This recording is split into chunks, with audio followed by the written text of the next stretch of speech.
didn't come. But because we had a stack of numbers that didn't go down.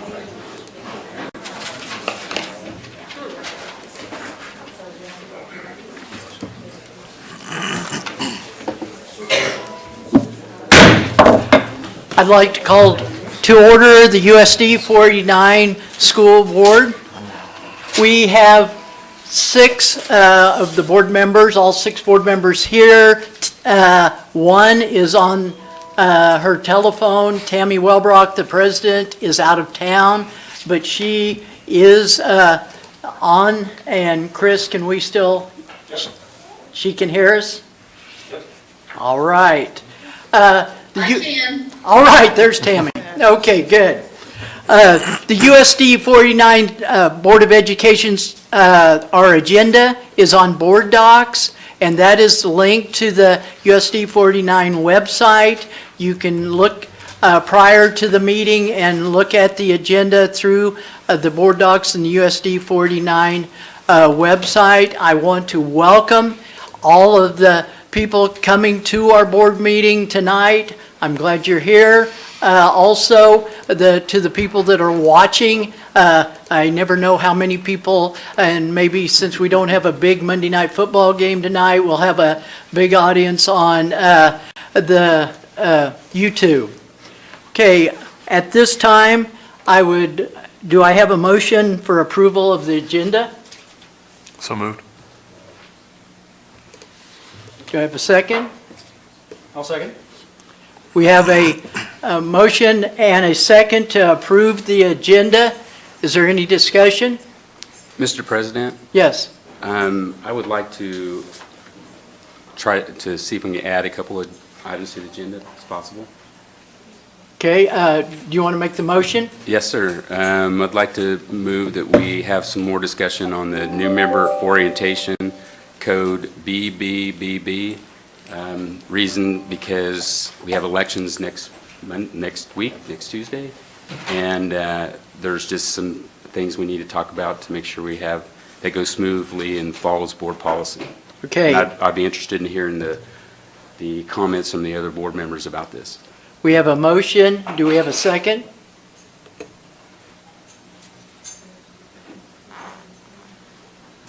Okay, no second at this time on that motion. So, Alan, you said you had another? Yes, sir. I'd also like to add that I've asked and discussed this, that maybe should be a permanent item on our agenda is bond election and bond committees, getting reports back and actually talking about it during our meeting about the bond issue.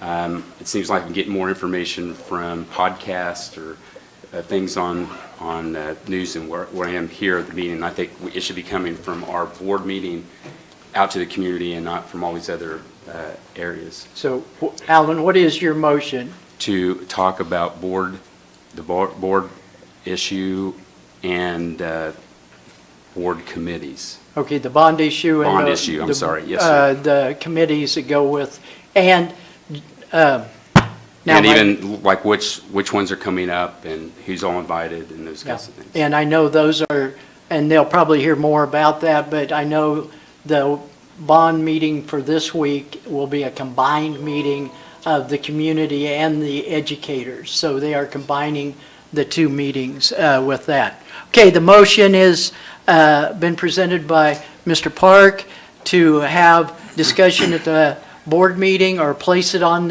each board meeting agenda. And let's start with, put it on tonight's meeting. Okay, tonight's meeting. Yes. Do I have a second? I'll second it for discussion. Okay, it is the motion and seconded. Discussion? Board members? Ron, I guess, is this something that because you've kind of provided some of this in some of your superintendent stuff and things like that. Yeah, Is there? the correspondence there. We do have all the information on our website. I really don't. The thing is, sometimes we really don't have a scope of work at this time.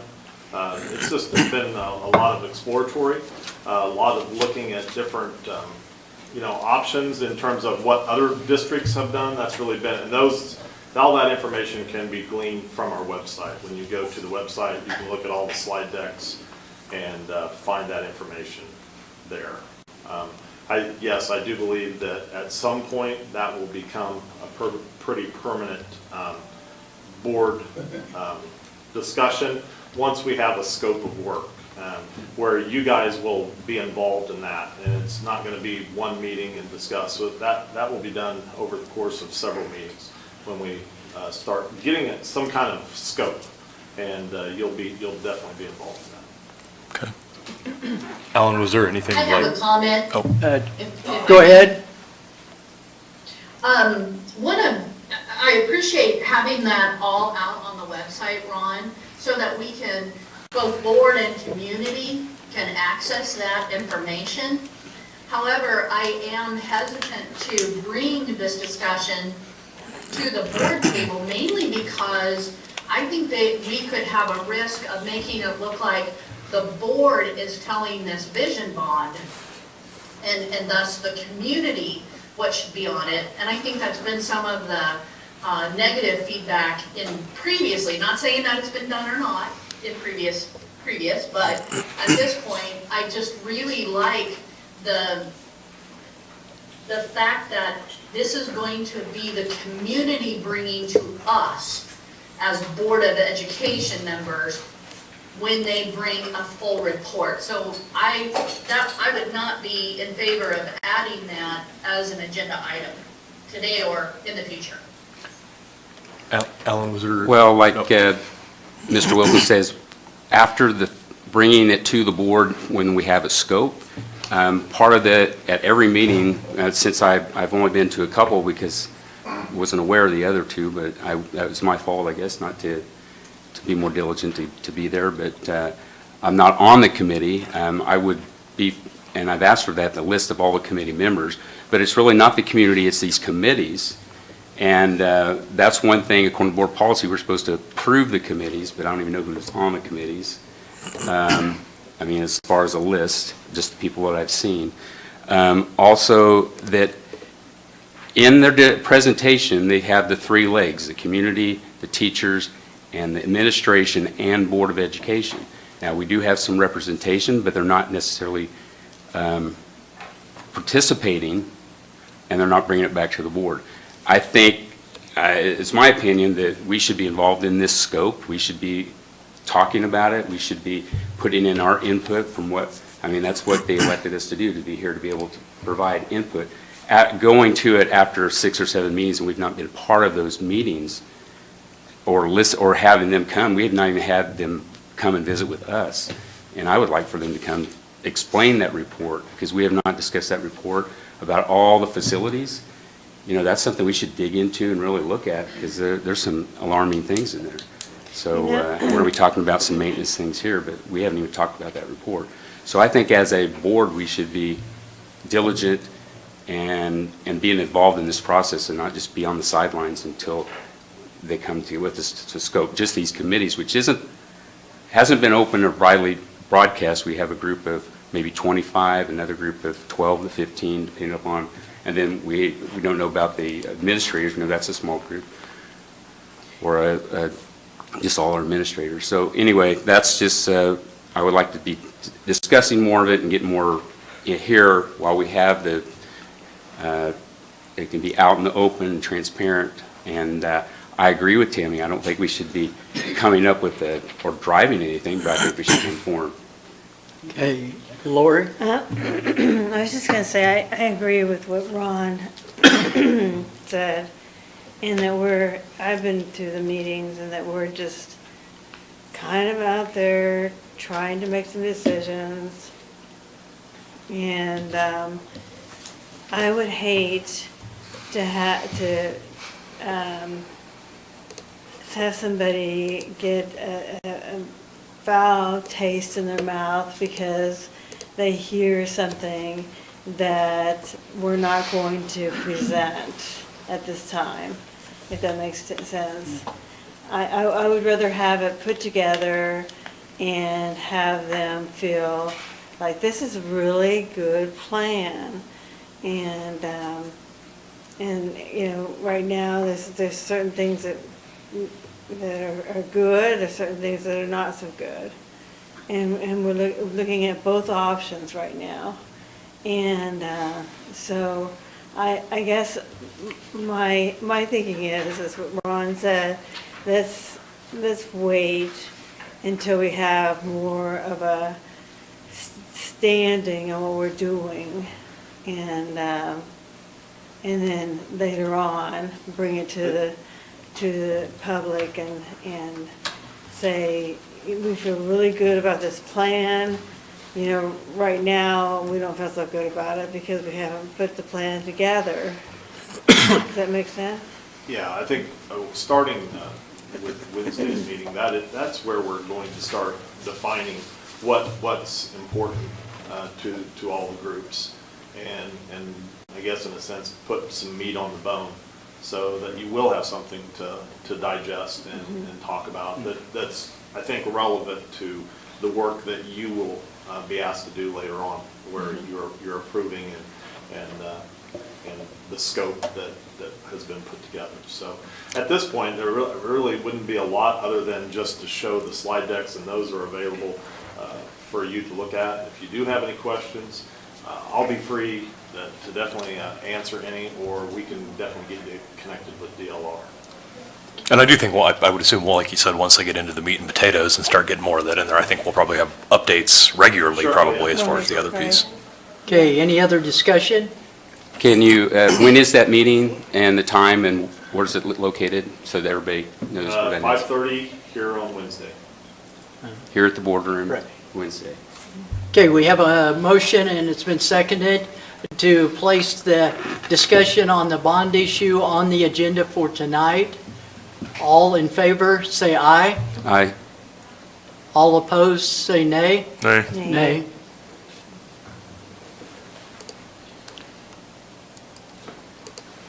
I didn't hear I didn't hear Tammy. Tammy either. Is she there? I'm sorry, I voted electronically as nay, I didn't verbally. Okay, the motion fails, 5-1. Thank you.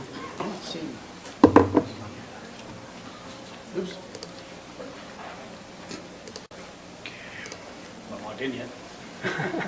Sorry. Okay, I was there. at this time, approval of the agenda. And we have Just need to vote on it? just need a vote. We Yep. have a motion and a second for the approval of the agenda. Vote if you're in favor of approving the agenda, vote aye. Aye. Aye. Hi. Not in favor, vote nay. Nay. The motion passed to approve the agenda 5-1. Before I bring up the approval of the consent agenda, there is one, 2.4 is listed as gifts and grants. I just wanted to clear that up. I will read a statement of what the gift and grants were. A letter to Dear Superintendent Wilson on August 23rd, 2021, Glassman Corporation was notified of a compressor failure at Hayes High School in the cafeteria. We had a used 30-day change-out compressor available, this is Glassman speaking, to install, and the work was started by our service department the same day. The value of the donated compressor is $8,200. There is no warranty included with the equipment as it was used for a 30-day change-out unit. We are grateful for the opportunity that allow us to positively impact an organization. Should you have any questions, don't hesitate to let me know. Best regards, Joseph Glassman, President of Glassman Corporation. So this is a $8,200 gift from Glassman Corporation of a used compressor. It has no warranty, but it will take us down the road to when we're Where did that go? at the Hayes High Oh, okay. cafeteria. Good. Any questions on that? That's awesome. Okay, do I have a motion to approve the consent agenda? Sure, I move to approve the consent agenda as Second. written. And I have a motion and a second to approve the consent agenda. Any discussion? If not, the motion to approve the consent agenda, if you approve, please vote aye. Aye. Aye. Aye. If, vote nay if not. Sorry, I couldn't unmute. I voted aye. Thank you. Okay, under 3.1, KHSA 2021 Excellence in Community Service Award. Ron, do you want to? You bet. I'll have Introduce Donna that. Hudson Hamilton come up and make a presentation.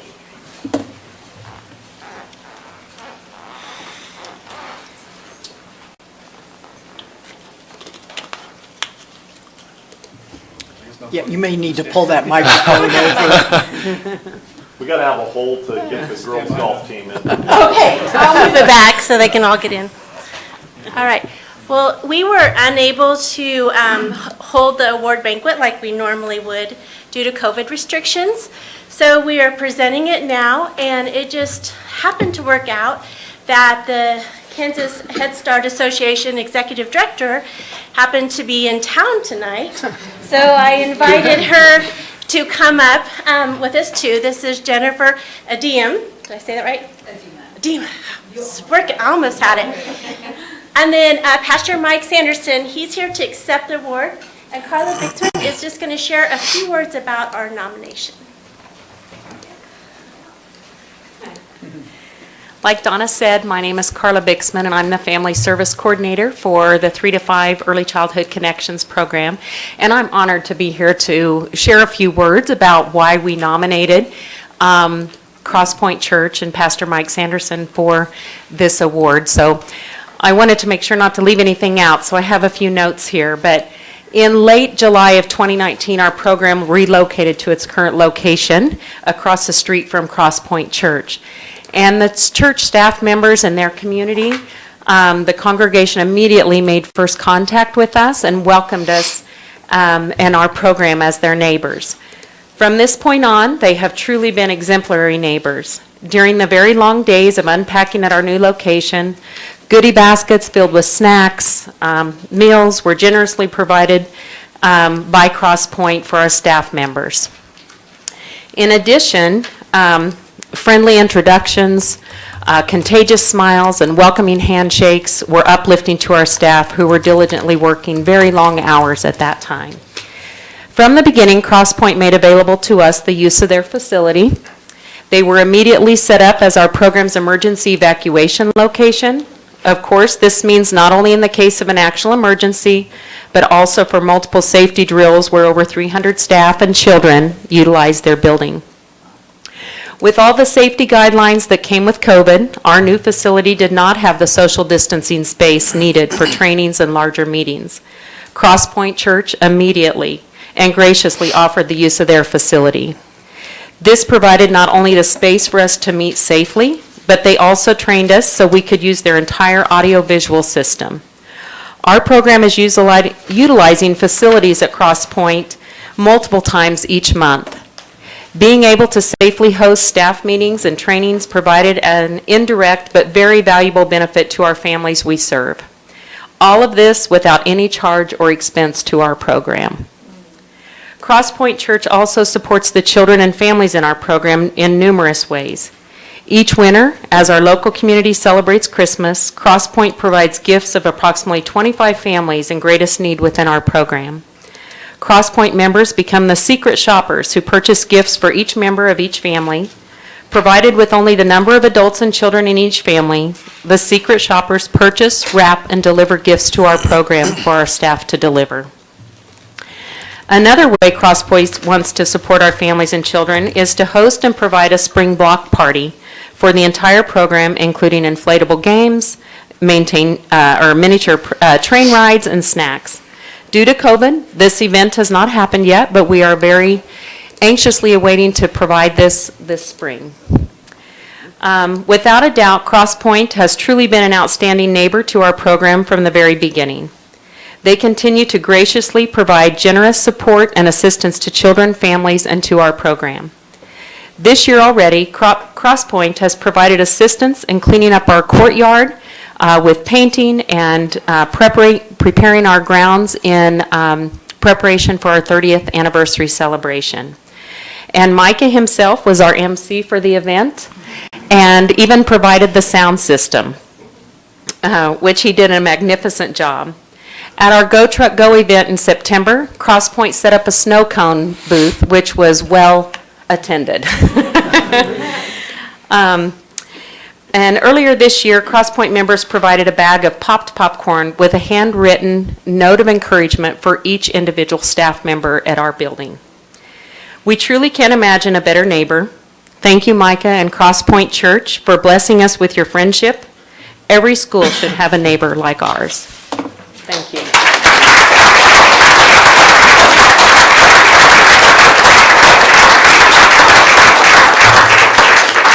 Thank you very much. We are feel very loved, so thank you for that.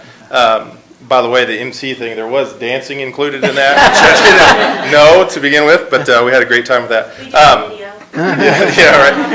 On behalf of myself and our Crosspoint staff and our Crosspoint Church, we're really thankful. As she mentioned, when they came in across the street from us, we were just very intentional in wanting to do that. I had a child in preschool with Early Childhood Connections myself, and so we just felt like it was a great opportunity. We look forward to more opportunities to partner with you guys and do what we can do. So thank you to Donna and Carla, Sharon, many of the other staff that we've worked with, and even nice to meet Jennifer this evening as well. So thank you all. Yep.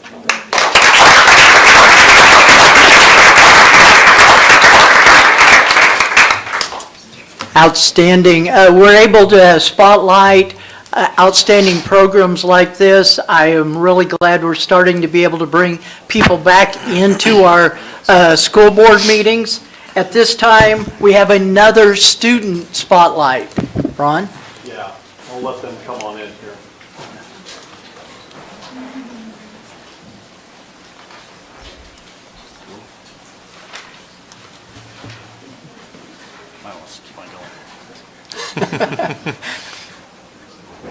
So the Hayes High girls golf team closed out one of their most successful seasons in school history with the second place finish at the 5A state golf tournament at Cary Park Golf Course in Hutchinson, Kansas.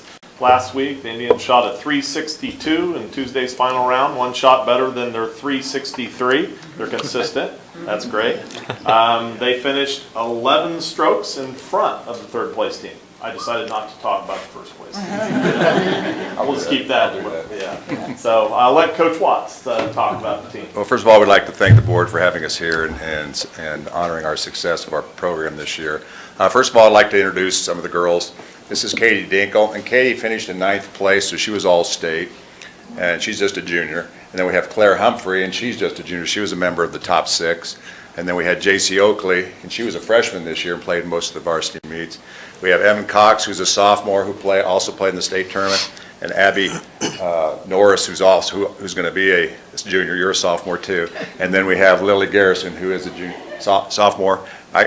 They're so young, I don't even know. Well, we had 19 girls out. And my assistant coach is Lonnie Melvin. One of my other assistant coaches, Doug Lowen, was not able to be here. He has moved to Alabama. We're going to miss him. He was with our program for 2 years and did an excellent job. About the state tournament, first of all, about the season, we had 10 tournaments during the season, and we got first in 7 of them, and we got second in 3 of them. And 2 of them were to Cape Mount Carmel. Now, Cape Mount Carmel, their season this year was the best in the history of Hayes High girls golf. Not Hayes High girls, history in the state Kansas golf. I mean, it was unbelievable. Some of the scores they shot, they beat us by like 71 one tournament. They beat us by a lot on this tournament. So, but we'd like to call ourselves the 5A public education school state champion. So, let's go. There you go. Anyway, it was a great season. I've really enjoyed these girls, and the thing is, we got all these girls back. One girl who is not able to be here today was Talia McCrae, and Talia was our 4-time state medalist, and she was our only senior this year. And also See, Gracie Winty, she was an alternate, so. We've got a lot of girls back. We had a great season. JV had a great season, so thanks again for having us here. I appreciate it. Thank you. So if you would, thanks for board members, we'll congratulate you. There you go. Started to walk down the line. Kind of go. Make a loop. Congratulations. Congratulations. Good job. Great job. Congratulations, guys. That's awesome. Thank you. Great Good job, job. guys. Great job, There's guys. some familiar faces. Congratulations. Great job. Great job, guys. Good job. Congratulations. Great job. Familiar faces. Good job, guys. Thank you. Thank you, Mark. And the AD at Capon, was he nice? Or? Yeah, the AD was. Yeah. Awesome.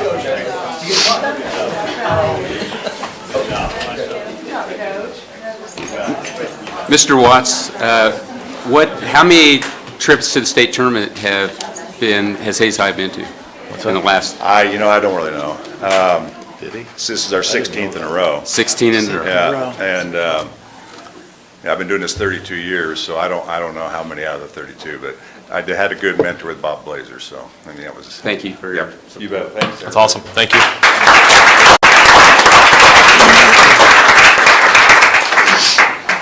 Thank you, Ron, for starting to bring in spotlights of our staff and our students. I think that's so important that we see what's happening with athletics, academics, all the different groups of the students and staff that are involved from the day to day. Okay, we're ready for 4.1, public comment. Before I call if anybody wants to come up, the board requests that all members of the public respect the rules outlined so that everyone that wants an opportunity for input will be given the chance. Speakers are asked to start with stating name and address where they reside. Speakers are limited to 3 minutes to make presentations. Speakers are asked to make only points that have not been made previously. Except to ask clarifying questions, board members may or shall not interact with speakers at the open forum. The board asks that all members of the public respect these rules so that everyone that wants an opportunity to provide input to the board has that opportunity. So at this time, is there anyone that would like to address the public comment at the board meeting? Come up, please.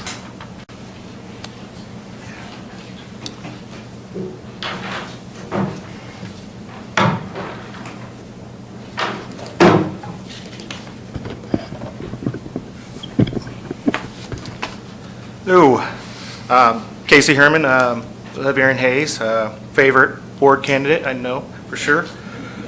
I really wanted to come here just to make sure you guys were informed about that the Head Start staff must be vaccinated by January 2022. We only have 3 meetings by then, the work session on the 8th, the regular meeting on the 22nd, and the regular meeting on December 13th. We'll lose about 20 to 30 staff with this edict, and I do not believe that waiting for more guidance is a good idea, as it could be too late by the time you get it.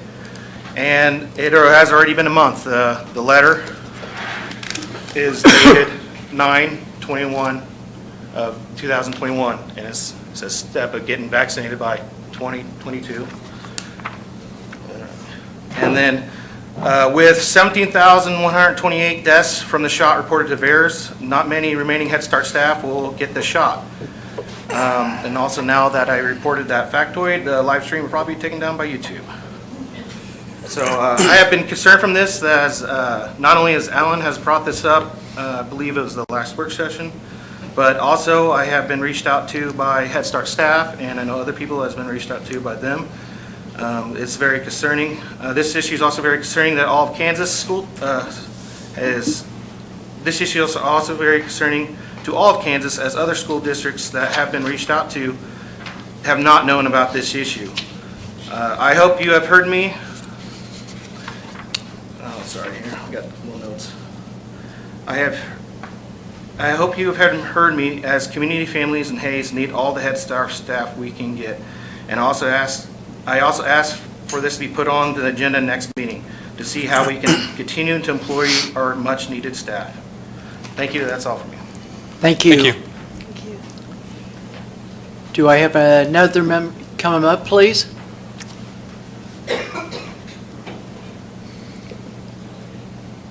My name is Dana Gable. I live here in Hayes. Good evening and thank you. I just wanted to come to you with a sincere gratitude in my heart tonight. The first thing I want to do is just give thanks. And the second thing I want to do has to do with this flag I have in my hand.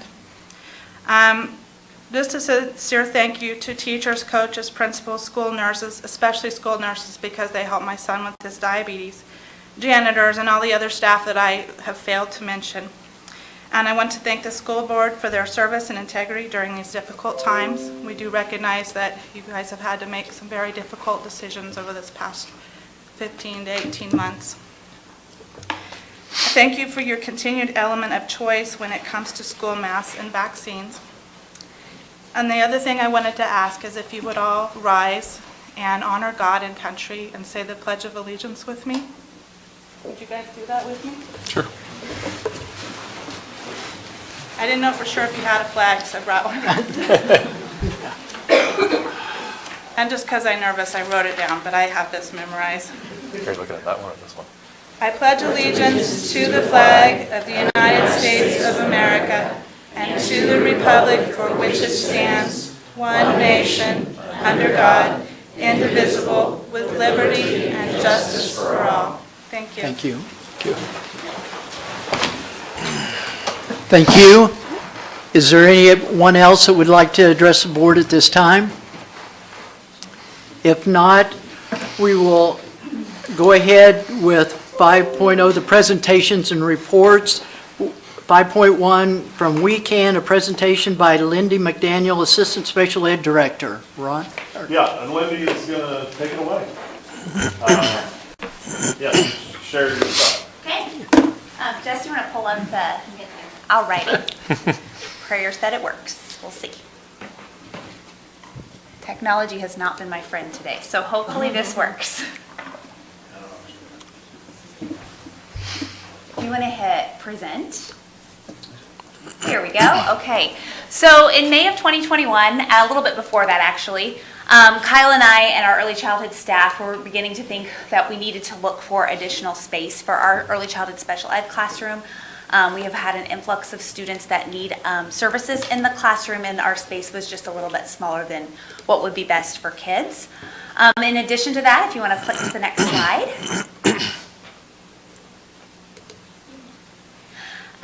We have also noticed that we have not necessarily an influx, but a lot of 18 to 21-year-olds that need to access our life skills program. At the beginning before Kyle and I started as special ed administrators, there was all of those 18 to 21-year-olds were accounted for at Hayes High. And they were all having to use the little spaces that were there. And so we've kind of gotten flexible and kind of creative with some things. If you want to turn to the next slide. It consists of one little apartment space in addition to these 3 classrooms that house our 31 high school students in the life skills program. And then the students at the We Can Center, which is about 10 students, and some of our juniors and seniors also transport to there throughout the week. The We Can Center, if you want to switch to the next slide, was a solution to better meet kids' needs. It is a partnership with Fort Hays State. Fort Hays and us kind of collaborated. It's just a 2-year partnership. It won't be a for sure forever thing, but we're hoping that it can be a good partnership and a continued effort. So Fort Hays put in some of the rent for us so that Fort Hays Tigers can also benefit from it. We have Herndon Clinic students from the speech language pathology department, as well as teacher ed students and some school psych students that get to benefit from watching our preschoolers grow in addition to our 18 to 21 life skills children. Next slide. So this is the preschool. Unfortunately, my 2 teachers that run the program are not here tonight. They have parent-teacher conferences. But this is the preschool. Sharice Winter is the teacher. As you can see, it is very open and it's able to house a lot of students. In the morning, we have 2 sessions. The morning sessions are more intentional, discrete training for children to learn how to be students. And then the afternoon, we have a session of 10 I think 8 right now, it'll be 10 by the end of the semester, that are students that have special needs that do not have another place to get their special ed education. Hopefully by next school year, this came about just by happenstance. Tiger Tots was moving out of their space that they had made, and so it was like May of last year, and we're like, let's do this. July 1, we got the keys and we started building the program. So our hope is that next school year, we will also have inclusion kids. So we will also have typically developing students that get served in that afternoon session. Next slide.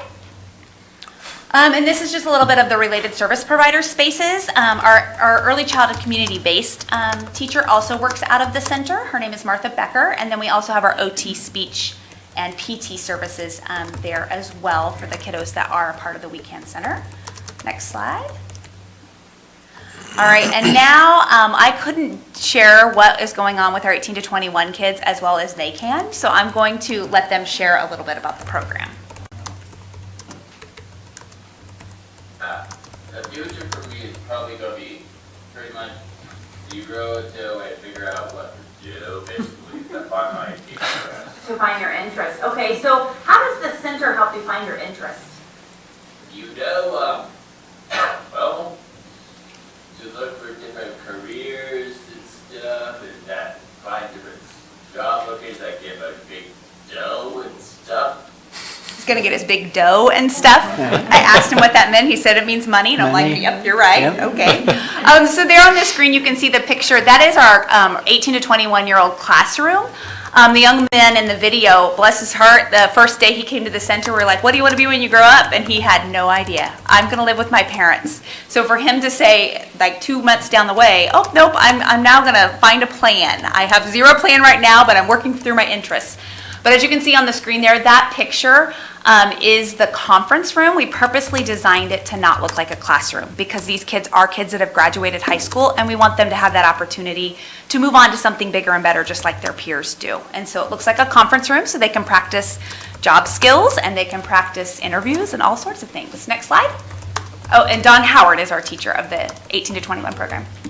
All right, and these are just going to be short little clips. I would love to share the full clips, but the kids talked a lot. So I will share those links out, and you guys can see these are just little brief clips.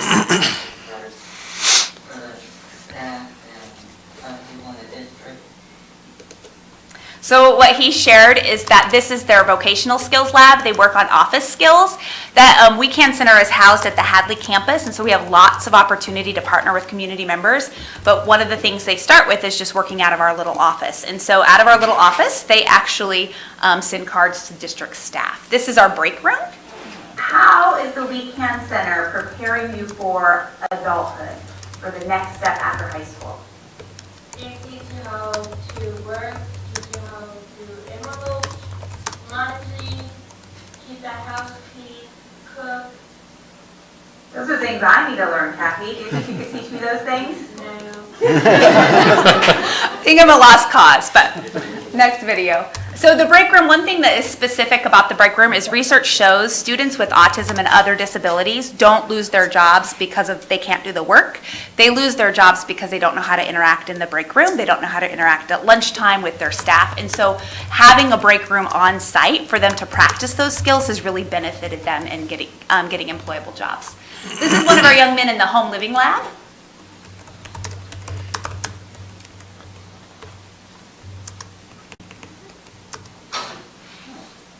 He is a nonverbal student. You can see over on the side, he has his assistive tech device to communicate output for his language.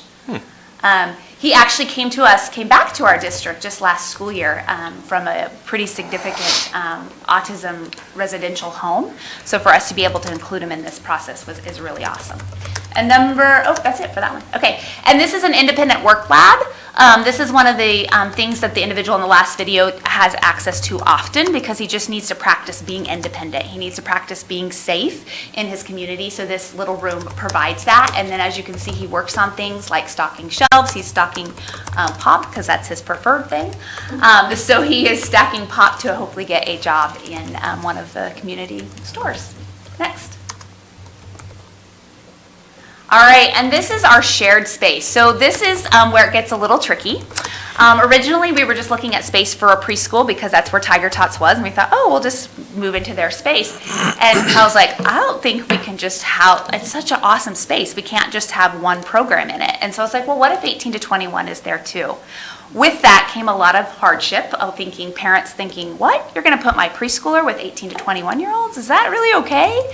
And so for the most part, the kids do not interact unless we ask them to, or it is by design. So one of the things that the big kids actually did, we got a grant through Heartland Community Grant, and they actually built all the furniture except for the big swing set on the playground for our little kids. So they're being able to contribute to something bigger than themselves, which has been really awesome. If you click the star, you can hear from Trey about that space.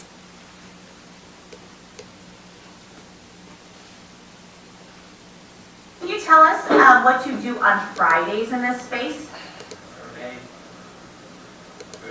You make food, that's right. And throughout the week, what do you go do so that you're prepared to make your food? Yep, you go shopping to get your ingredients. Very good. Is there any time that you do something for the little kids? Have you ever had to help get their snack ready or anything like that? We order the snacks. You order the snacks for them. Very good. Very good. And I hear you are planning a special event for the preschoolers. What are you doing with that?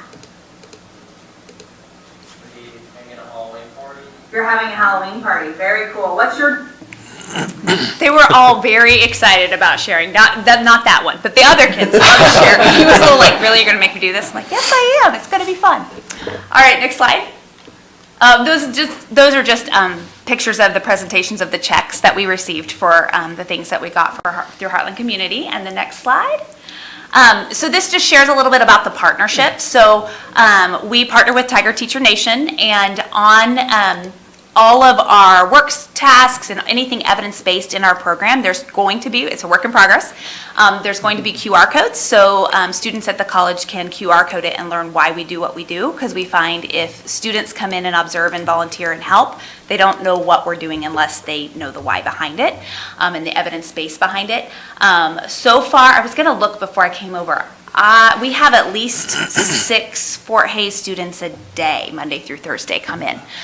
3 for the transition program and 3 for the preschool program. So I don't know. We just started that 2 weeks ago, so you can do the math there. Next slide. All right, and a special thank you to 49 Food Service, Transportation, Tech Department, and the Learning Center. We partner with the Learning Center to use their copy machine because we're both in the Weekend Center, or the Hadley Center. And Food Service and Transportation and Tech have done a ton for us to get this up and running by August 1st. Food Service has been amazing about, they basically create jobs for our young adults. They, instead of like having the food just prepped for them, they get to help wash it, they get to help make it, and that type of thing. If you want to click the screen there, no, click the Weekend screen, sorry.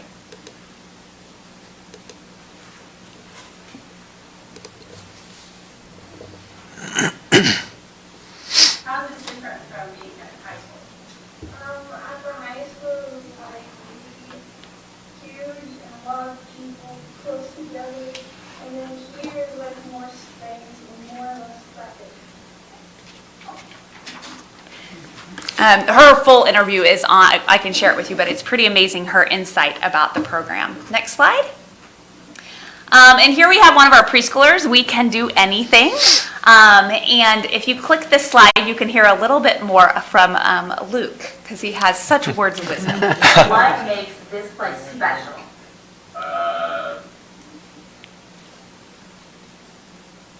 Well, what we interact with, we can probably interact with little kids. You do get to interact with little kids, that's true. How come you get to interact with the little kids? Well, because you like to be around little kids. Because you like to be around little kids. This center also houses our special ed early childhood program, doesn't it? So you get to help with the little kids sometimes? The little kids seem to like you, don't they? I guess. I think because you're a pretty cool dude, right? Yes. So his parents came to open house and they were just astonished by his ability to have empathy. He has just flourished in that setting, and it's pretty amazing that the kids, they gravitate toward each other, and the science shows that when we contribute to something bigger than ourselves, we can make more of we can be more purposeful. So that's all I have. If you have any questions, let me know. Lindy, I don't have a question, but the presentations tonight with Donna and you, it's outstanding that you're bringing that we're working with kids from 3 years old to 21 years old in the school district. And, you know, this just makes me feel good to hear all of this. Feel free to come visit. They love to give tours. The students do. So. And board, I asked Lindy, if you bring your ID, they will give you a tour if you have time to stop by the weekend. Yep, just come in on the 8th Street side where the black gate is, and you can ring the doorbell. And the students are also, the 18 to 21-year-olds are also learning to answer the door and to answer phone calls. So all skills that they will need to be employed. Awesome. Thank you very much. Thank you. That's great.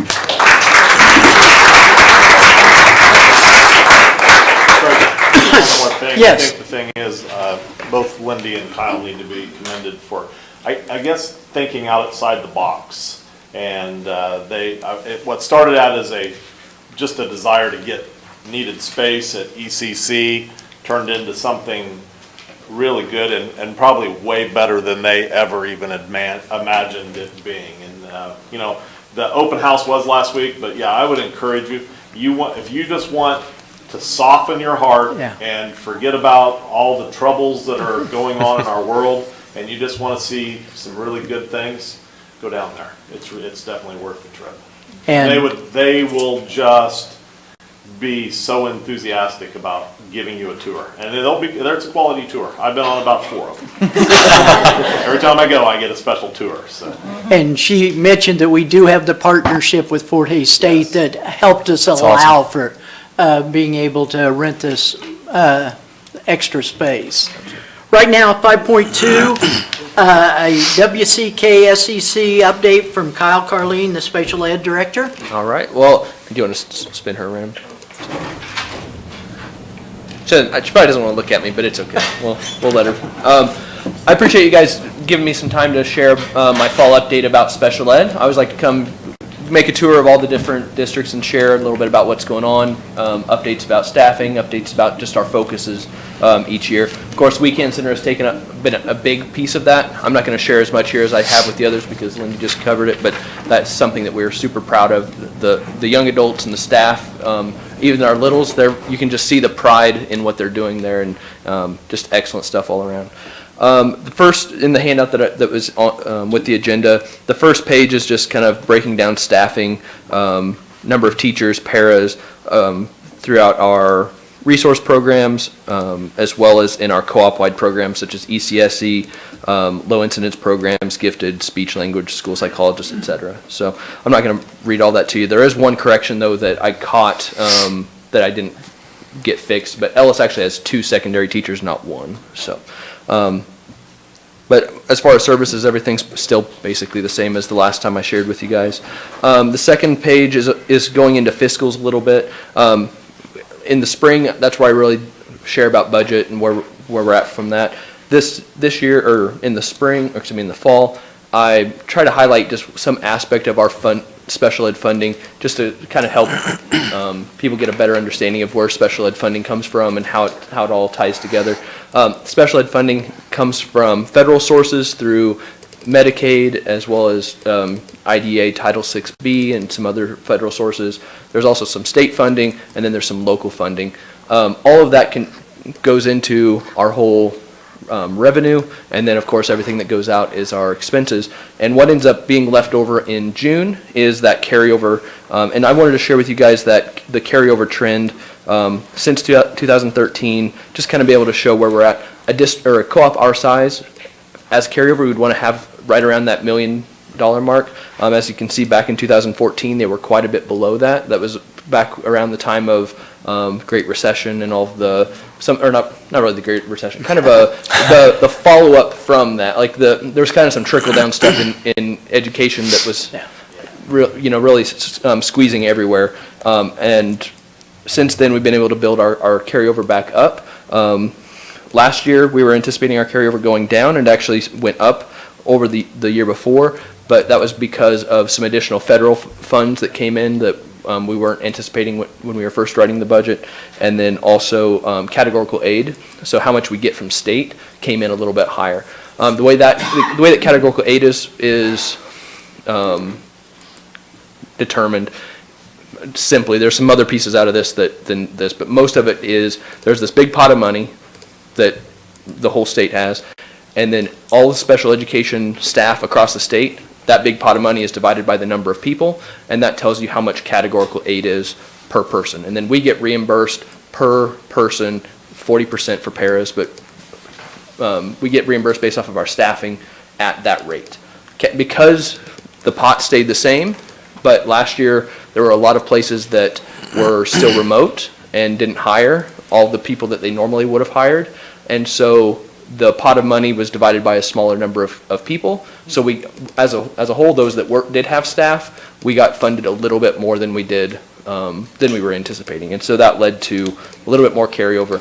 We knew that before we got to the point of determining our district assessments for how much local would contribute. And so because of that extra state money, we were able to keep local contribution to the co-op flat for the year. So, which always looking to make sure that we're protecting districts, protecting all of our needs overall. So that's that carryover trend at the top. The one at the bottom is the district assessment. The 708 box, that's the whole co-op. Our co-op's number is 708. But then the 489, that's how much USD 49 contributed. So one thing you will note, though, is that while the sum of the district assessment, so the total district assessment, stayed the same, Hayes did have to contribute a little bit more this year, or will contribute more this year than they did last year, but that's because we break it up by student population. So the Hayes' ratio of the co-op, of the number of students, or the percentage of students that are in Hayes versus our other 3 districts, that percent has gone up because the other districts have seen a loss in students. So just wanted to share that. Any particular questions about the fiscals before I move on? Okay. And then the last page, I just want to share, I always like to share about some of the programming focuses. Of course, Weekend Center is a big piece of that. Another thing I really want to highlight is there's a program called Read and Write, which is a digital text and accessibility program. It's available, we've made it available for all students in all 4 co-op school districts. So we have 4,000 licenses for the 4,000 licenses for the 4,000 students that we serve, and we've really stumbled into a great opportunity. We were looking at doing it for just special ed, but the cost for because of the way that the pricing structures are, tech is really weird in how they price things. You can get a little bit for a lot, or you can get a lot for a little bit. I don't know how that all works, but it was only going to be like $500 more to do the whole co-op versus doing just special ed students. And so that was kind of a no-brainer because that increases the accessibility for kids everywhere. So if kids on a 504 plan, kids in SIT, or a team just says, hey, we're just going to make this available for all kids in this grade level, they can do that. Our Hayes Tech, as well as our assistive technology coordinator, Andrea Wickers, Andrea Wickers has been working with the techs in all 4 of our districts to get that set up. I think we've got it onto devices in every district. It's just how fast we're getting them just kind of depends on the location. A lot of places are starting small with 1 or 2 teachers and kind of building out, but by the end of this school year, heading into next school year, we hope to have it on every device that for every kid that would benefit from it. So that's a big thing we wanted to highlight. In addition to that, some of our programming focuses are really trying to help that bridge. We have a lot of paras that go on to become teachers for us and for other people around us. One thing that sometimes that means, though, is our paras have seen the classroom and they see what teachers do, but sometimes they don't see everything teachers do, and so that transition to becoming a teacher can be a little challenging. And so we're starting a para to teacher workshop series where once a month we meet with paras have interest in becoming a teacher and just talk about what that process is. Last month we talked about the different pathways that the KSD has for you to get a license in Kansas. This month, the next one is this Wednesday, we'll be talking about the responsibilities of a special ed teacher. But it's kind of pulling that curtain back, just letting people see a little bit more before they get into it. I think that it'd be interesting to see if those that do make that transition, if that helps them be a little bit more prepared. So just a little thing we're trying to do with that. Continuing to do, last year was my first year as director, and one thing I've been doing is kind of going through program by program and just kind of doing evaluation, getting community members, experts in the field, parents, as well as our staff, and kind of pulling apart a program, like how do we actually do this from start to finish? So last year in particular we did gifted. How do we handle referrals? How do we handle evaluation? How do we handle services? And at all the different grade levels, how does that connect? So we see what we do, and then we'd look at research, get input from other places that are doing the same thing, and find out ideally, if we could have it perfectly, what would it look like? Define that, and then get a plan for going from where we are to where we want to be. And so we've done that with Gifted. We'll be doing that with Westside as well as some other programs here this school year. So just making sure that we're continuing to improve, and just because we've been doing things for 20 years doesn't mean it has to stay that way. But if it's working, then let's not change it either. It's not change for change's sake, it's change for effectiveness. And then the last thing is just with programming is always focusing on that least restrictive environment. That's where the read and write is huge, because it gives kids more access. They don't need an adult sitting right next to them to do the read aloud, to do the text to speech, to scribe, to any of those types of things. The more we can do to get kids access to their grade level curriculum, the better we're doing. So. And then the last part there is just my administrative focus, always looking at the fiscal health, fostering independence in students, supporting our staff, and having positive parent communication, always reaching out, sharing. Our website's a great place to find good information. We've got parent resources on there. We've got staff resources on there. Encourage anybody to check that page out. You can go to USD49.com. If you select schools, our co-op is actually listed as a school on that website. And then the last thing I want to highlight is we have staff that are always doing great things, but we've got 3 staff in particular that I have had some really cool acknowledgments that I want to acknowledge today. Becky Clark is our social worker. Just recently she passed her test to become a licensed specialist clinical social worker, which is the top credential for social workers in the state of Kansas. And so that was a hard work, stressful test. I know she was a little concerned heading into the test, but she knocked it out of the park, and really proud of her for the hard work and working towards that. Terry Berkran is our instructional coach and also the head of our autism team. She's new to us this school year, but she was just awarded the Outstanding Educator of Students with Autism Award from the Midwest Symposium for Leadership in Behavior Disorders. Terry's already made a mark with her work with our students here in Hayes as well as in Victoria, La Crosse. I don't think she's been to Ellis yet, but I bet she will be soon. Just doing an awesome job with that. And then the last person I want to recognize is Alice Behrens. She's a teacher at Ellis High School, and she was acknowledged as the Ellis Teacher of the Year for this school year. And so we've got awesome staff all around. Those are just 3 that I'm pulling out just because of some recent events, but we've got awesome staff doing great things all over the place. So I stand for any questions. Kyle, Awesome. It is so important to meet the needs of all of our kids at all the schools and everything, and looking at your numbers, I know we have trouble finding the space to do all the things that you want to do, that the kids are needing to do.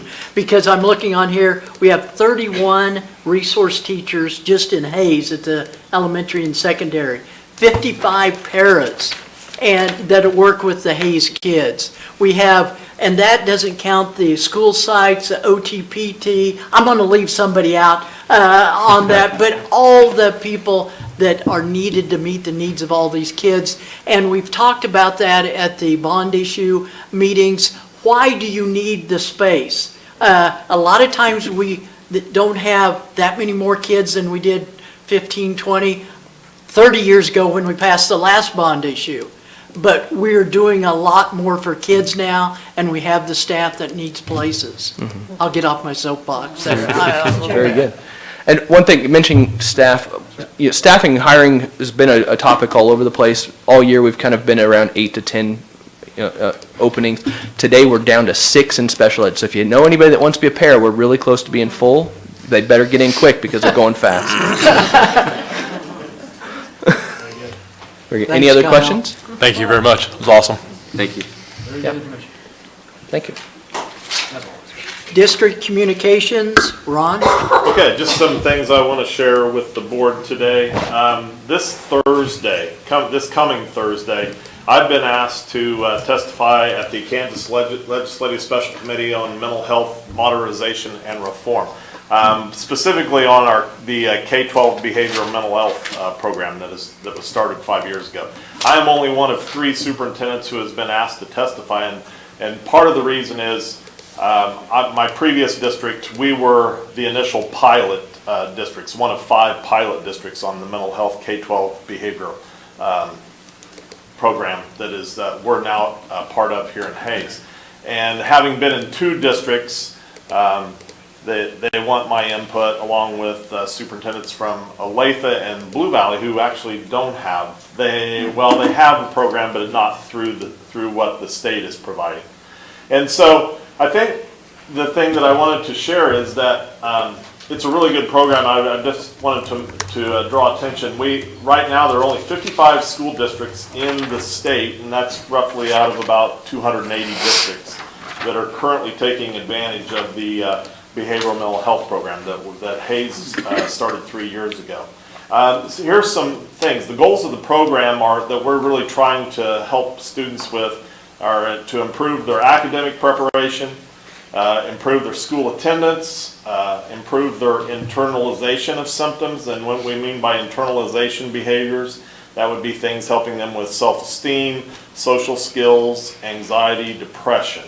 And then also just those improvement of externalization of symptoms, and that would be things like ISS, office referrals, out-of-school suspension, visits to the school counselor, school nurse, law enforcement contacts, just trying to help them with those. So this is something that is really near and dear to my heart. It's great what's happening in our district, and so I wanted to share some positive data with you guys. I believe we did have the school liaisons come share last year, but I thought this was good information from our previous year. We served 155 students last year at Hayes High and Hayes Middle.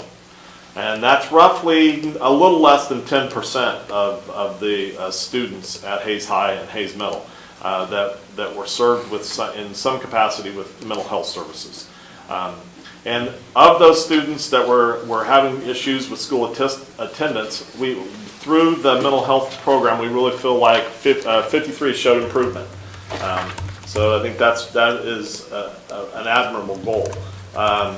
75 that were struggling with academic performance showed improvement.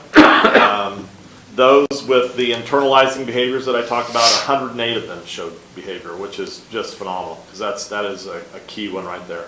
And those that have those externalizing behaviors, those ones that we see, 71 of that 155 showed. So we have really good data to support. My goal is on Thursday is to promote the program and see if we can get more school districts utilizing these services. We are funded through the state. They provide a portion, more than half of the portion of our liaisons that serve our school district, and really want to see it continue. I really want to see the state continue to help fund this, because just like you were just mentioning, Craig, space, once again, these are things that we didn't do even 5 years ago. And now we have to find space. We've got to find space for liaisons, we've got to find space for therapists, and even case managers occasionally if everyone's there at the same time. So these are just valuable things that we're doing for our kids and our community and our families. But once again, it's all about, can we continue to see some funding to help us with this, and also down the road trying to find some space for these people. And Ron, it's your desire that we extend this into the elementaries. That's our goal. That's our goal. We're still in conversations about how that might look and how it might happen, but we definitely want to provide it, because there's kids that struggle even at the elementary level, and the sooner we can help them and assist them with this, and families. I think the biggest advantage to this program is we're providing assistance to families to making this just work for them. I think families want the best for their kids, but sometimes they're just not able to make everything work. So really a good thing. So just wanted to share that with. I also have been asked to be on the superintendent's legislative committee through the Kansas School Superintendents Association, as well as the United School Administrators. Just wanted to share with you just some of the legislative priorities that we have been working as the legislative session will start convening here in a couple of months, and we want to make sure that the priorities that we feel like are important, and I wanted to share those with the board so you knew what direction that as the superintendent I'm supporting. Just that the public schools need continued support from the legislature. We have really seen a great support from our Kansas legislators the last few years, and we're hoping that that will continue down the road. We have been blessed the last 3 years, and with the support from the Kansas legislature, and we're hoping that that will continue as things could change. Also, just that I think there's a priority, and we've talked about this at the board level, that public dollars remain with public schools, that those public tax dollars do not go to private schools. And we've talked about that. That was a legislative priority last year. We kind of weathered the storm and were able to not let that happen. We're just hoping it does not continue this year. Also, just continuing to strengthen the teaching pipeline. With teacher shortage is still an issue, and we're still trying to figure out ways how we can, get more teachers into, preparing for the profession. And so we're just hoping that maybe there is some financial incentive that can be maybe thrown out to some of our, young people to incentivize them coming into the profession. We're also making it a priority that we want to continue to see, and we've been blessed. If there were some positives of COVID, I think we have seen an increased access to quality internet. We would just hope that that kind of assistance will somehow still be on the front burner. We still don't have probably everyone that has internet, but it's become pretty critical to our world and how we function in the educational system. And just the things, priority meaning what do we need after the post-pandemic, and hopefully we're in the post-pandemic now or heading that way. Just that we're going to still need resources for after-school programs and summer school math and literacy programs. We've been blessed with the federal funds that our district has received, and that's how we're utilizing a majority of our funds by offering additional after-school help, as well as some summer school math and literacy offerings. And we want to, eventually that money is going to run out on us, and we're just hoping they understand how important that can be. And I think it should be a priority, not only for our legislature, but also our district, to make sure that those things continue. And just also, as Kyle, Kyle did a great job of presenting and showing that he's doing a great job in managing our special ed cooperative, but we still would like to see the Kansas legislature fund special ed at the mandated state requirements of 92%. We're only being funded at about 72%. And that's state statute, and we're still not being funded. And that has to be a consistent theme. Kyle he's doing a great job, but boy, just think of what he could do if he could get some more funds. So. I will say 72 is the state average. We're at 68%. Oh, so yeah, there you go. It's even worse.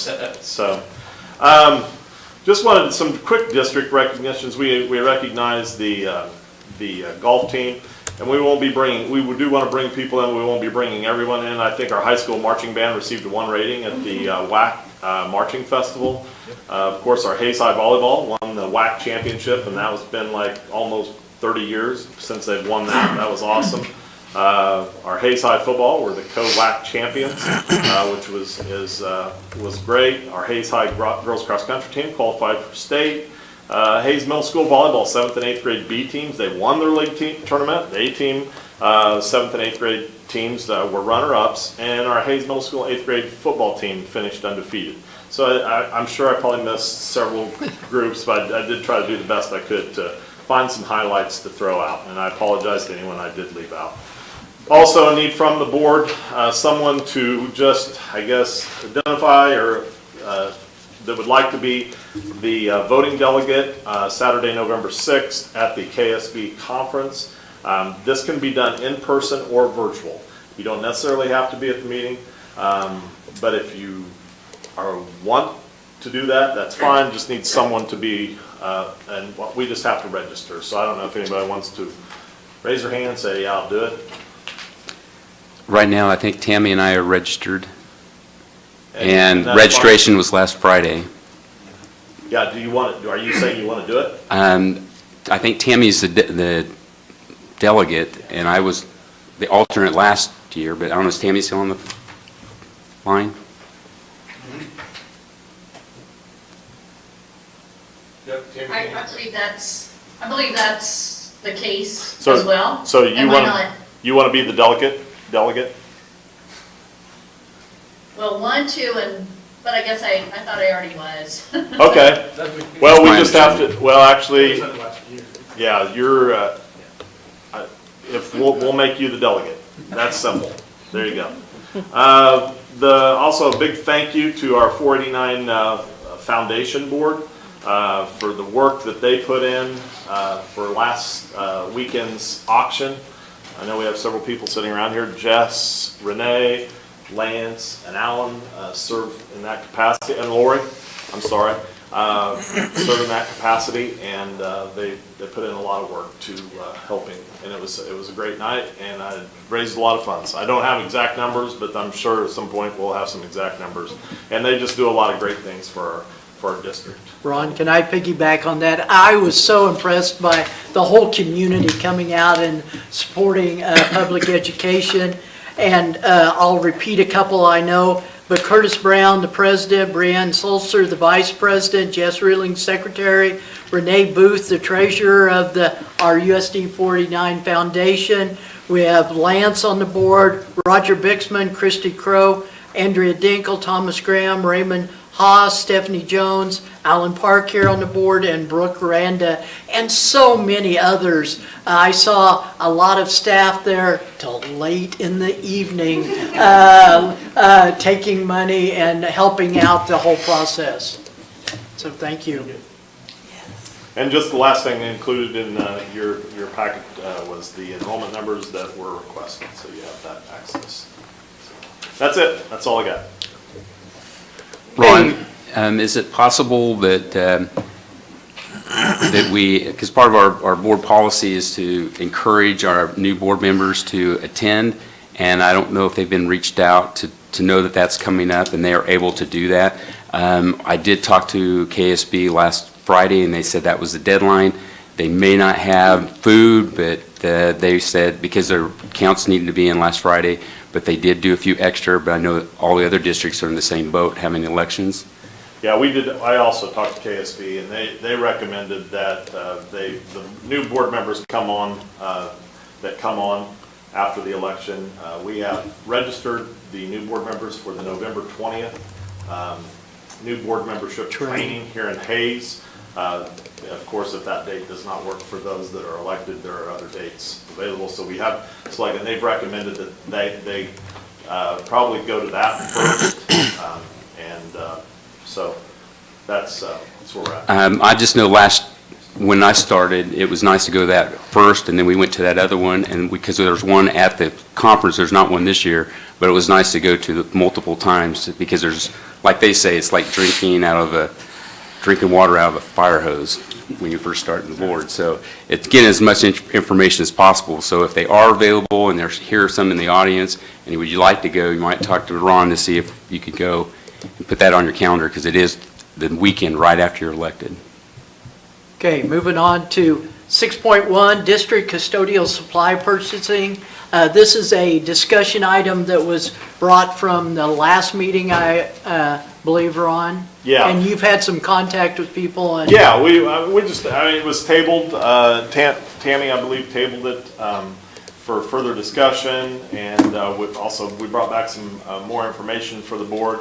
I think the thing is, what we, I think it was good discussion at the work study session. I think the thing is, what we're looking for is is that through our custodial, supplies, and when we're, I guess, bidding those for procurement, I've listed some things that are important for the district in looking at that single source vendor. And that's what we have currently been utilizing in the district and would like to continue. So it's just that consistency in developing systems for cleaning and maintenance. I think the thing is, once you have a certain system with a certain vendor, they're going to want you to do certain things certain ways. And I think that's as been utilizing their product. Most of the time with a single source vendor, you're going to get lower pricing because you're consolidating all your products with one vendor, and usually get better pricing. Also, we get more consistency with just the knowledge of our products because we're not moving around from product to product. We know what the product is, we use it consistently, and we know how it reacts and how it works with everything that we do. I think it's easier for us to manage vendor performance if we only have one vendor and not several. When you have several vendors, with these kinds of supplies, sometimes it does create more work. So you have one vendor that you can communicate with, and if the things aren't working, you can communicate with them and ask them, hey, how can we make this better? And it's just also, if there's also, once again, it's the same way of just tracking the problem. If you got multiple vendors that you're trying to bring in of different products, like a paper product, a soap, whatever, then you're trying to sometimes figure out what is exactly the problem. So it does help us with that. And I think, as we talked about, when you're changing, like dispensers for different products over and over, those dispensers are what they call proprietary, meaning they are owned by the company and they stuff their kind of product and nothing else. So you're consistently ripping them off the wall, putting new, and it's just, not that that's a big deal, but it is a little bit of work. So, and I think we have, as a district, really made a desire to move away from chemicals as our main source of product for cleaning. We're moving towards more of an aqueous ozone, which is water that is turned into a cleaning agent. It's amazing. Tersano is the product that we have currently been utilizing, but we're hoping to continue this down the road. And it's a pretty small market right now. I think the thing that's important is that you understand, as a board, we will definitely look at other vendors. I think we are in a contract through the end of this, the end of June 30th.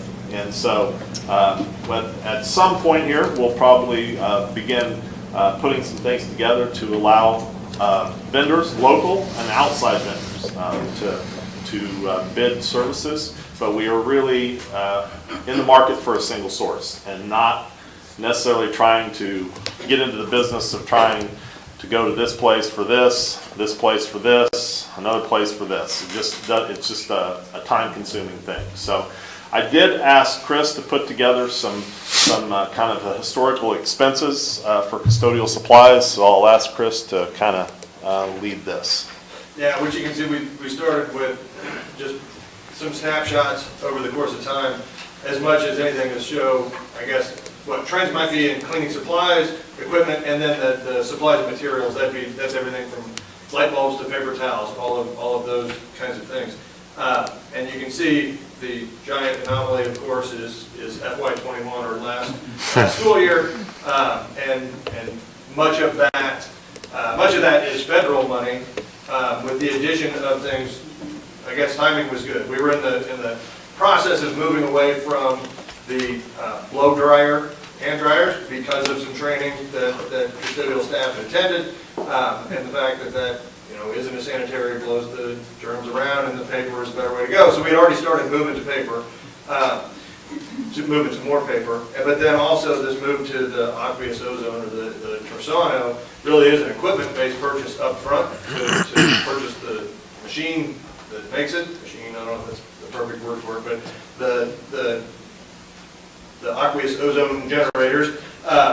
that really is more of an equipment purchase, but then you can see in some of those cleaning supplies, even in FY '21, they start coming down a little bit because then you're relying less on purchasing additional chemical. So just some trends of seeing where we're at just at some snapshot years, and then as I understood, there was also a question last time about one vendor in particular, Pure Zone, who happens to be the single source vendor right now, and so we went back as far as we could and just got you annually what we've spent with that vendor. Now, if you look, when you compare the numbers up top on total expenditures, not everything, even though, like Mr. Wilson's talking about, it is single source. And so we have the pre-bid things that you go through all the time, but there still are purchases outside of that also. So even as the single source, they're not the only place that is getting checked. There's other things that get purchased, equipment and supplies locally and through Amazon and everything else. So there's there. So you can see just the history of Pure Zone. I did note a few different things that kind of maybe talk to some of the differences in price or differences in spending from one year to the next. So in 15, we started doing some systemic things differently, as I understand, and going in and doing some stripping of floors and when we began with the central purchasing and things like that. So questions? Kind of rambled through it, but I wanted to be able to get you as much information as I could. So Thanks for looking into that, Chris. Appreciate it. Okay, so when I look at this, it's from 2007 to 2014, we purchased around $70,000, $80,000 with Pure Zone, and then from 2015 to currently, we spent over $1 million. So that's so in 15 is when they began single source purchasing.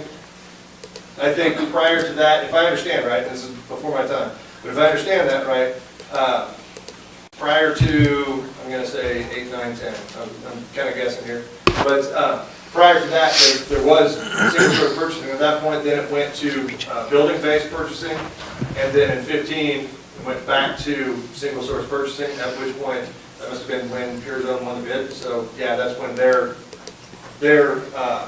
purchasing went primarily to them. So we have a contract with Pure Zone? Till June. June. Yeah, I think Ron. Next year, he said. June 30th. June 30th. So when was that contract approved? Well, when you say contract, I don't necessarily know. I don't know. Well, that was what you said. We had a contract till June. Well, we are committed to Pure Zone until June 30th. But we don't really. I don't necessarily know if there's a contract. How is that a commitment? How, if it's not a contract? It's just a verbal, say that we're going to buy from them, or what? Yeah, I would assume that. So I can speak to process. I don't know the details necessarily prior, but in.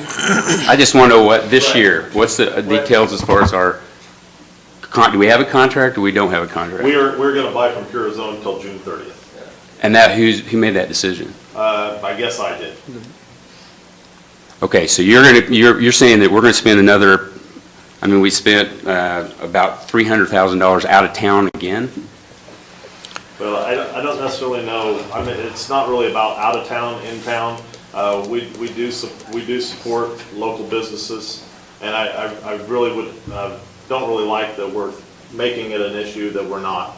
This is something the district's been done. I think if you did listen to what I said we will look at this, and we're going to start the process to look at it. I will tell you that those conversations have been held. COVID hit, and these are just, it was not a priority. So. Well, I think we have a district policy that says we're supposed to try our best to do local. And I know you've had many vendors that are interested in helping, and they're going to cut prices like crazy to try to be your business. And we've had conversations. And so you're saying that we're not even going to look at them until July? I don't understand that. Yes. Well, I request that we put this on agenda again, because this is something we need to talk about as a board.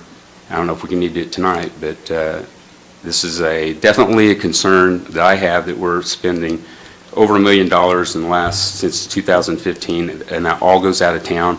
We should be supporting all the businesses that have a footprint in our town. And Pearson don't, they do not have a local interest. They're not supporting our schools like our other vendors are. And we need to do a better job, because that's, to me, is not acceptable. And I know that this is something that was here before Ron got here, is obviously, you see that, but it's definitely increased the last couple of years. That we ought to look at that and try to slow it down or change it and support our local people. Okay, I think Tammy was going to say something. Tammy, I don't want to interrupt you. Well, I was just going to ask, I think if I'm understanding correctly, there is is there a single source vendor that exists local? I'm not sure there is. And when you say local, are you saying Hayes or the local region? Well, I'm using the same language of Alan, so I guess I'm not entirely sure, because local in our policy doesn't actually address that either. My question, though, is there is a difference in having a conversation about a single source vendor and the savings in that and the other benefits that I think were listed. And I really appreciate going to the depth that we are going to today. But I think that, with COVID, some of the facts are not going to necessarily show a fair picture monetarily wise, because we've had some unusual past 2 years, closing buildings down the year before, and then also just the COVID cleaning aspect. So to me, I feel that this is not the nature of the Board of Education. This is not going out on bid, is my understanding. Yeah, we purchased it through a state procurement contract. That's what the contract And our says. policy, and I completely support that policy, it is we will do our best attempt. But there are some decisions, and I feel like it's been very proven by the benefits listed, the conversation that's been stated. I feel like this has been discussed enough, and I would ask our chair tonight, thank you, Vice President Craig, for leading us tonight. I would like to move on with the rest of our meeting. Okay, other discussion. Like I said, this is a discussion item that was brought from the last meeting. There is a lot to this decision, and one of the things that have been brought to me, and I listened to Ron talk, is starting with the new fiscal year, we will be opening it up for and making it well known that local vendors will be looked at for this single source purchasing. Right. Okay, 6.2, BOE self-evaluation. Ron, I know this was brought from the last meeting also. Yeah, once again, it was from the last meeting. Just brought this to the board for consideration. If this is something that you want to pursue, KSB can perform a board self-evaluation. This is a tool that they look at 6 areas in terms of board members, meetings of the school board, vision and planning, policy, finance, and school board and superintendent relations. Each of these areas has multiple questions that, as board members, you would answer along with the superintendents. All responses are anonymous, so you'll never really know who answers what. But then you will get some feedback on some information of what currently the board feels where you're at in all of those areas, and maybe how you feel the importance of that area. And sometimes it gives you some information that you can identify an area for you to have some growth in and try to build on. KSB, they will provide, it's basically, they send you a link. Each board member, superintendents will all get a link. You answer the questions and submit it. They do that for $500. I recommend this option, if we would like for KSB consultant to come out and share the data with the board and maybe talk to the board a little bit about what they see and maybe some things that could be worked on. That might be Gary Sechrest Could be Gary or other Sechrest, staff that we most work. likely would be Gary. There is a billable hourly rate at $200 per hour. If he's here for an hour, it's going to cost $200 plus $500, be $700. If it's a little more than that, it could be maybe, I don't personally So under see it 1,000 being probably. over 2 hours, but. Board to take care of our policy on the self-evaluation. And I think it's important that we do it here before January to get the input from Mike and Lance, because they have seen this board work for several years and been a part of the current board. I would move that we go in with KSB for our self-evaluation using option number 2 and have it completed, the link, and have Gary out before, or KSB staff, before the January meeting. That's a motion. It's a long motion. I second your motion. I just had a couple of questions. Any discussion? Yeah, I just wanted, Ron, is that feasible that for KASB to get out here before the end of the year? I did talk to Gary. Okay, I just didn't know. He said they should be able to do that. Okay. Thank you. Is there any other options or procedures or things that they've done in the past? Lance and Mike, I guess I'm asking you. What do you mean? For a board evaluation, or have you done this before? Not this. Not this. We haven't done, we've done like just internal like evaluation and stuff like that. How did that work? I just want to look at the options that we Yeah. have. I like this, and this is actually, if you're talking about surveying, this is actually really cost effective. Okay, there's a motion on the table. Do we have a I second? have, Tammy? I have a question, discussion. So my question is this, not that I am not interested in what Mike and Lance have to say, but my fear is if they share something and then we, board members going forward, the 4 of us that are not leaving the board, if we don't put enough weight into it. And so I guess where I'm heading is, are we prepared to take action, but also, is this the right time to do the board self-evaluation? Should we wait and let 3 more members come on and do it sometime next spring, summer? Well, Tammy, my understanding is we need to do a self-evaluation yearly. And we need, as the board, and so we need to fulfill that policy now with the current board and get that input. And then I know from experience how much I learned in the first 3, 4, 5 months of being on the board.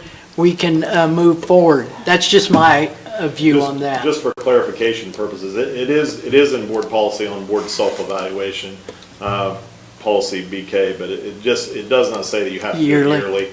It says the board may conduct a self-evaluation. Doesn't it say annually? I'm not seeing that. If we were, though, to proceed with an evaluation, I do prefer working with KASB, and I would support the option 2. I guess I just really was questioning now versus later. And when I say later, I'm just saying a few more months from now. I'm okay with Yeah, I'm good with whatever you guys want to do. I would like to do it now, because we've got the experience on the board now. And it doesn't mean we can't do it again. Sure. Right. 6, 7 months down the road. Right. Or a that's year true. from now. Yeah, That's like a year true. from now. But whatever you guys want to do, Steve. as Mike reminded me, I have a long motion on the table. I seconded the long motion. And Yes. Mike seconded. Any further discussion? Okay, if, I will bring that motion up for a vote of going with KSB for our self-evaluation for the board, and try to get it completed, or get it completed before the January meeting, and bring back the feedback to the board before the January meeting. All in favor of this, please vote aye. Aye. All against, vote nay.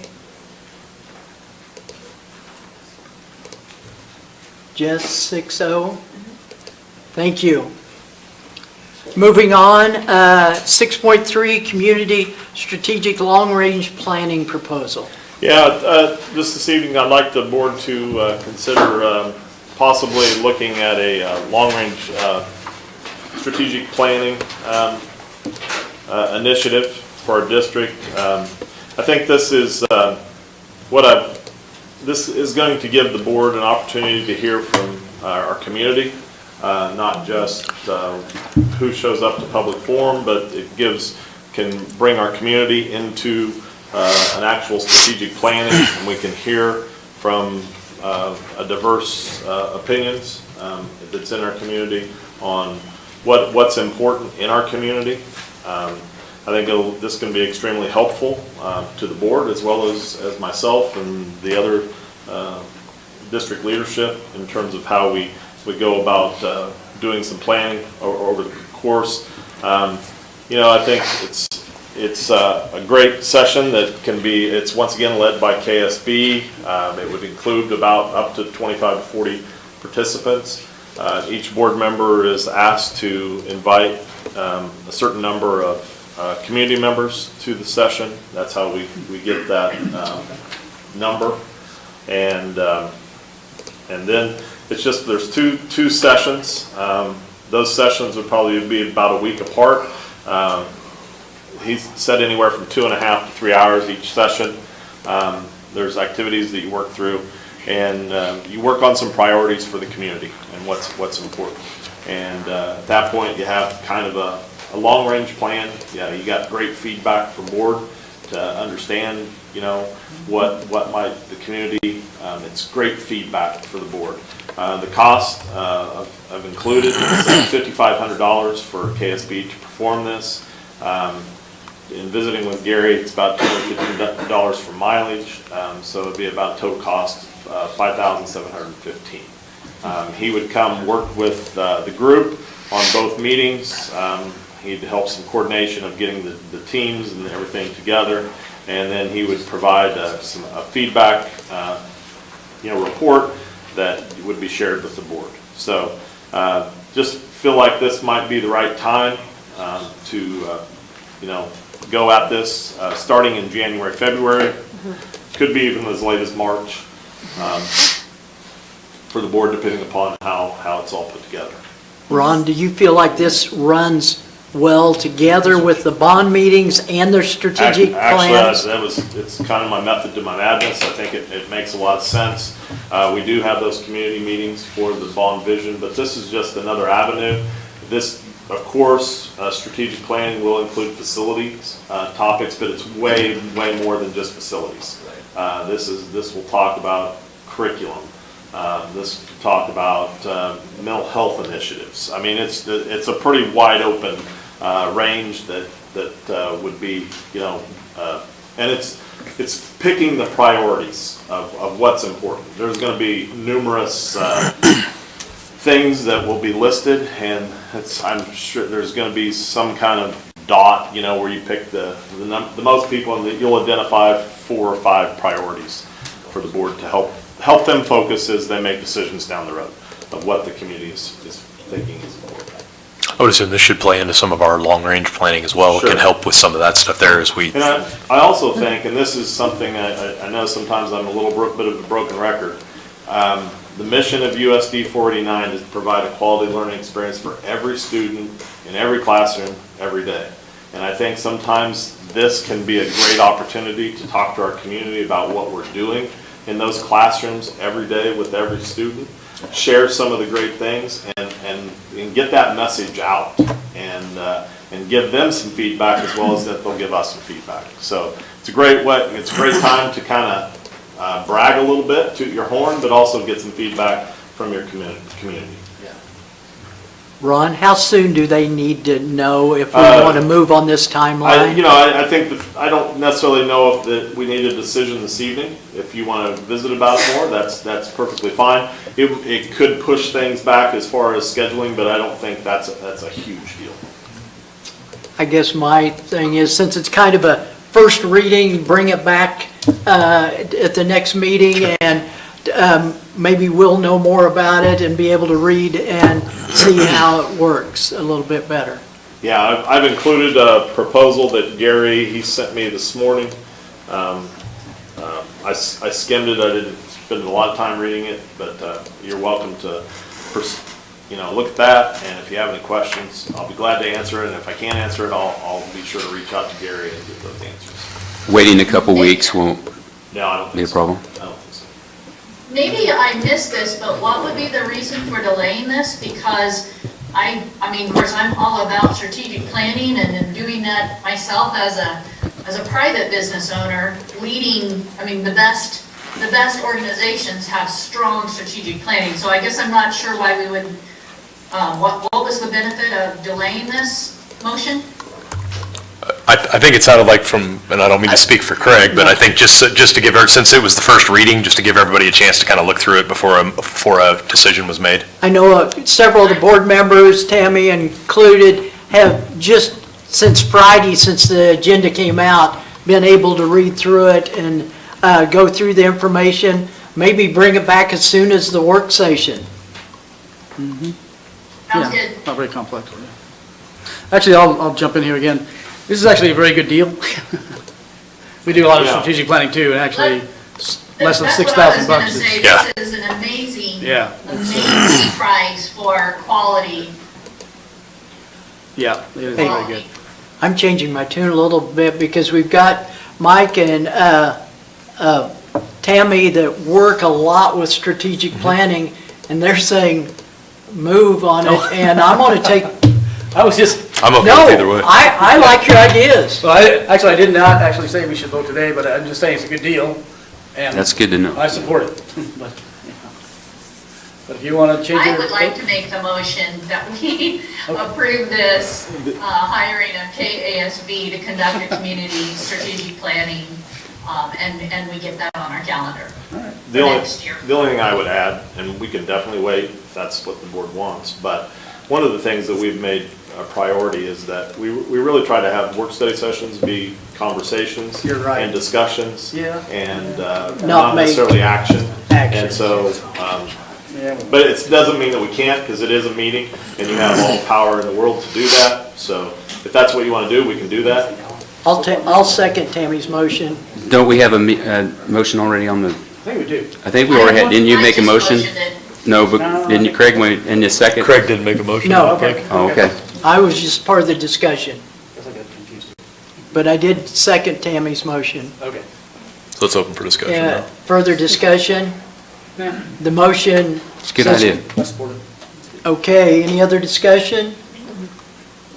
All that in favor of moving with the strategic planning, going through KSB, looking at a timeline that would take us first part of next year, with that, vote aye. Aye.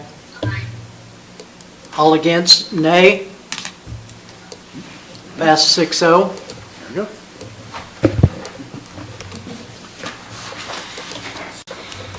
Okay, 7.1, future meeting agenda requests. Craig? Yes. Craig? I don't have a request, but an announcement that after our last work session and some comments that have followed that, I have asked our IT team to ensure that we do video and record and provide live viewing of future work sessions, and I believe Ron was going to make that happen because we all, I know I speak for all of you that are there today, we are about transparency, and so I'm pleased that the district will be able to provide those for future viewing and future reference. We had the same conversation, and Ron shaking his head, Tammy, and it is so valuable for the board to be able to be in the schools, but if we can also get that out on the web through YouTube, we're getting both of those covered. So I don't think there was any reason not to. We actually Originally, did when it we for a talked number of about years. this, it was, we were gonna have lunch with the kids and Right. that kind of stuff, and that, we kind of aren't doing that. And if we did that, it'd be a mess to try to get it The online. only But this dilemma is. This is easier, and so, It's, if you can see the setup here. yeah. We probably aren't gonna have this extensive of a setup. It'll Sure. probably could be an iPad. iPad that's, Streams. static and is staring straight ahead, but everyone will be able to hear all the conversations and see a limited portion of the Yeah. meeting room. So, but I think we can make that happen fairly easily. But to bring in all these cameras is just not gonna, not be possible. Okay. Mr. President, it was mentioned tonight, and I think we need to do some planning. I'd like to have a discussion on summer school. What's our plans or what we're going to be doing So that- for next meeting? To put it on the next regular scheduled agenda Like request, the work session would be a good time for discussion, and I will let Ron know that that's been an agenda request. then also the onboarding, to make sure that we're following board policy. Okay. Okay, is there an executive session for tonight? I have nothing for executive session. Do I have a motion for adjournment? I'll make that motion. Lori has a motion. Does a second? I'll second. Any discussion? All in favor of adjournment, vote by aye. Aye. Aye. All against, nay? Nay. We are adjourned, 5-1. Thank you for coming tonight. I figured I'd make it.